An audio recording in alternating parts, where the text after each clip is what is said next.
ನಿಮ್ಮ ಹೆಸರೇನು ಹೇಳಿ? ವೆಂಕಟೇಶ. ಸೊ ನೀವು ನಮ್ಮಲ್ಲಿ ಕ್ರಾನಿಕ್ ಕಿಡ್ನಿ ಡಿಸೀಸ್ಗೆ ಎಷ್ಟು ದಿವಸದಿಂದ ಟ್ರೀಟ್ಮೆಂಟ್ ತೊಗೊಳ್ತಾ ಇದ್ರಿ? ಸರ್ 22 ದಿವಸ ಆಯ್ತು ಸರ್. 20 ಅಷ್ಟೇ ಸರ್. ಸೊ ಹೇಳ್ರಿ, ಏನೇನು ನಿಮ್ಮದು ಸ್ಟೋರಿ, ಹೆಂಗಿತ್ತು ಸ್ಥಿತಿ, ಹೆಂಗಾಗಿದೆ? ಸರ್ ಮುಂಚೆ ಕಾಲು ಜಾಸ್ತಿ ಊತ ಬರ್ತಾ ಇತ್ತು. ಮತ್ತೆ ನಿಮ್ಮದು ಗೂಗಲಲ್ಲಿ ನೋಡಿ ಹುಡುಕಿದ್ವಿ. ಡಾಕ್ಟರು ರಾಜು ಅಂತಿತ್ತು, ಎಸ್ ಎಂ ರಾಜು ಅಂತಿತ್ತು. ಹುಡುಕ್ಬಿಟ್ಟು ಮತ್ತೆ ಇಲ್ಲಿ ಹುಡ್ಕೊಂಬಂದೆ. ಔಷಧಿ ತಗೊಂಡೋದ್ಮೇಲೆ 20 ದಿವಸಕ್ಕೆ ಕಾಲು ಊತ ತುಂಬ ಕಡಿಮೆ ಬಿದ್ದಿದೆ. ಆಮೇಲೆ ಕ್ರಿಯೇಟಿವ್ 6 ಇತ್ತು, 3 ಬಂದಿದೆ. ಈಗ ಸ್ವಲ್ಪ ಆರೋಗ್ಯವಾಗಿದ್ದೀನಿ ಸರ್. ಇನ್ನು ಏನೇನು ಆರೋಗ್ಯ ಚೆನ್ನಾಗಿದೆ? ಬಾಡಿನಲ್ಲಿ ತುಂಬ ಏನೋ ಮೈಯೆಲ್ಲ ಭಾರ ಇತ್ತು, ಸ್ವಲ್ಪ ಅದು ಫ್ರೀ ಆಗಿದೆ.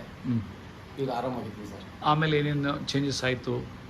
ಅಷ್ಟೇ, BP ಶುಗರ್ ನಾರ್ಮಲ್ ಬಂದಿದೆ ಸರ್. ನಾರ್ಮಲ್ ಬಂದಿದೆ. ಚೆಕ್ ಮಾಡಿಸಿದೆ. ಮತ್ತೆ ಡಾಕ್ಟರ್ಸ್ ಏನು ಹೇಳಿದ್ರು? ಫಸ್ಟ್ ನೀವು ವಿಕ್ಟೋರಿಯಾ ಹಾಸ್ಪಿಟ್ಲಿಗೆ ಹೋದಾಗ ಡಯಾಲಿಸಿಸ್ ಮಾಡಿ ಅಂತ ಹೇಳಿದ್ವಿ ಸರ್. ನನಗೆ ಭಯ ಆಗಿ ನಿಮ್ಮ ಹತ್ರ ಹುಡುಕಿ ನಿಮ್ಮ ಹತ್ರ ಬಂದೆ ಸರ್. ಸೊ ಅಂದರೆ ಬರೀ 20 ದಿನಕ್ಕೇನೆ ಕ್ರಿಯೇಟಿನೇನು 6 ಇದ್ದಿದ್ದು ಇದಕ್ಕಾಗಿದೆ. 3 ಬಂದಿದೆ ಸರ್. ವೆರಿ ಗುಡ್ ಅಪ್ಪ, ಥ್ಯಾಂಕ್ ಯು.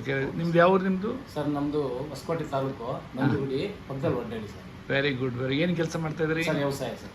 ವೆರಿ ಗುಡ್ ಅಪ್ಪ. ಒಟ್ಟಲ್ಲಿ ಖುಷಿ ಆಯಿತು ಅಂದರೆ? ಸರ್ ಖುಷಿ ಆಗಿದೆ. ಎಕ್ಸಲೆಂಟ್.